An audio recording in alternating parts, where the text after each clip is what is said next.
Hey everybody, Playtendo Guy here, and welcome to my top 10 games of 2018 so far. We're halfway through 2018 and yet again it's been a pretty good year for video games. Whilst it hasn't been as amazing as last year was, we have been seeing many different types of games hitting the store shelves. Considering the huge amount of games due to come out for the rest of this year, I decided to do a top 10 list of the best games of the year so far, so it gives you a good idea on what brilliant games you might have missed this year. So without further ado, let's begin. At number 10, we have Burnout Paradise Remastered. Kicking the list off at number 10, we have Burnout Paradise Remastered. Yes, it's a remaster, not a very good one at that, but Burnout Paradise is an absolutely fantastic open-world arcade racer that has certainly stand the test of time. Paradise City is a brilliant city to explore, filled with plenty of secrets and shortcuts. The racing is fast-paced and the crashes still stunning, and the online is active and very enjoyable. The game features all the previous DLC to make for a game that is filled to the brim with content that will definitely last you a long time.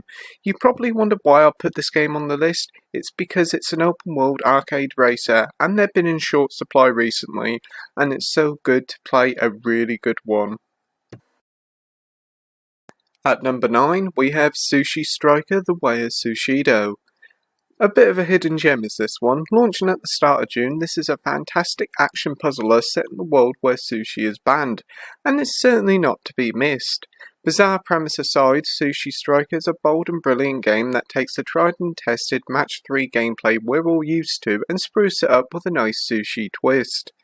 Add in the impressive production values that include some wonderful looking anime cutscenes, great localization, and a lengthy single player story mode, and Sushi Striker is one of the Switch's best games out there.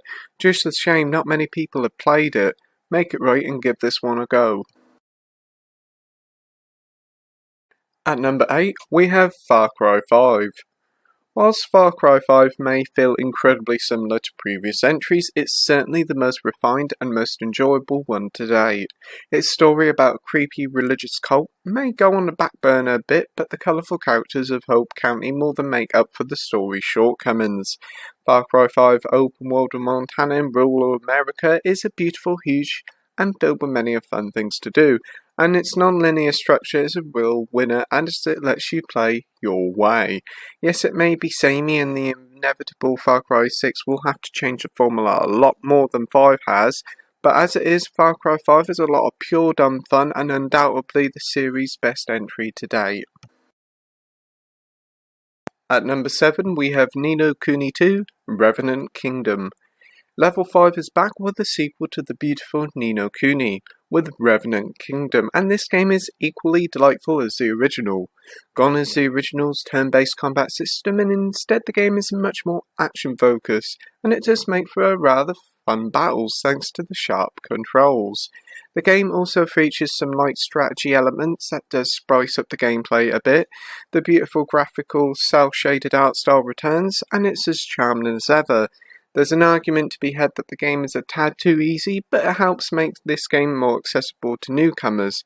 All this adds up to make a great RPG that manages to stand out in the busy genre and makes for one of the best RPGs on the PS4. In at number 6 we have Monster Hunter World. The Monster Hunter series has been around for ages, but the series has never really cracked the West, mainly due to the games being rather difficult and having a steep learning curve. But Monster Hunter World marks a big change for the series. Not only does this feel like a perfect entry point for new players, but it's also a huge evolution for the franchise in the gameplay department. Older players who love the difficulty of the older games don't worry, as there's still plenty of crushingly hard fights, as well as loads of deep leveling and crafting systems here. World also benefits from being on a more powerful hardware, and damn, it's a beautiful looking title, with some lifelike environments that is teeming with wildlife. World is a bold evolution of this brilliant franchise, and it's great to see so many new players getting into this superb series. If you haven't tried this game yet, you are certainly missing out.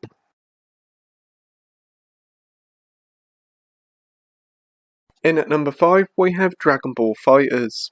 Fighting games are two a penny nowadays, and the whole genre does feel rather crowded, but Dragon Ball FighterZ manages to make itself heard in this crowded genre. Featuring an absolutely beautiful anime art style, FighterZ looks just like playing the actual anime, it's that impressive. Fighting is easy to pick up for novices, allowing them to pull off some very impressive moves and gives them a chance online, but it still delivers some deep and complex mechanics that will please fighting game aficionados. Add in 3 lengthy different single-player campaigns, an arcade mode, a challenge mode, as well as your online multiplayer to make for one of the most content-rich fighters and ultimately one of the best fighters of this generation.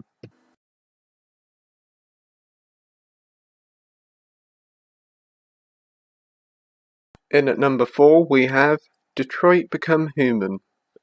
Video game director David Cage's games are certainly an acquired taste. You either like them or you loathe them, but with Detroit Become Human it feels like his development team, Quantic Dream, got it right this time.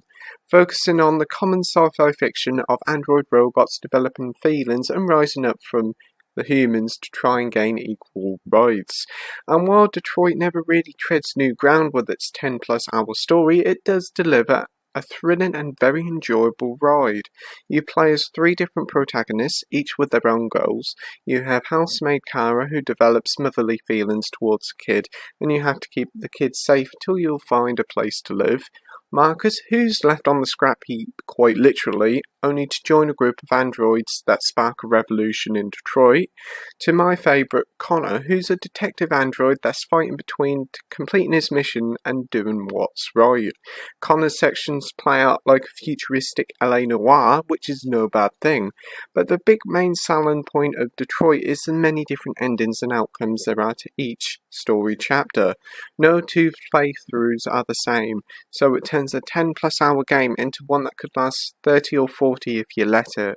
Detroit Become Human is certainly one of the best exclusives for the PS4, and I'm looking forward to seeing what Quantic Dream does next.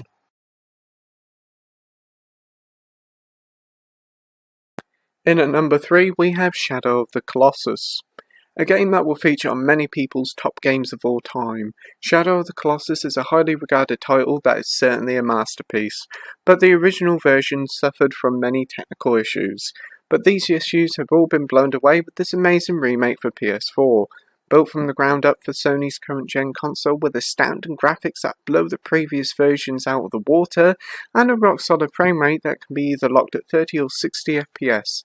The game may have not added anything new, but it didn't need to, as it's just as magical and wonderful as it was all those years ago. People who've never played this before are in for a real treat, so savour it, as it's an unforgettable adventure that's well and truly stood the test of time.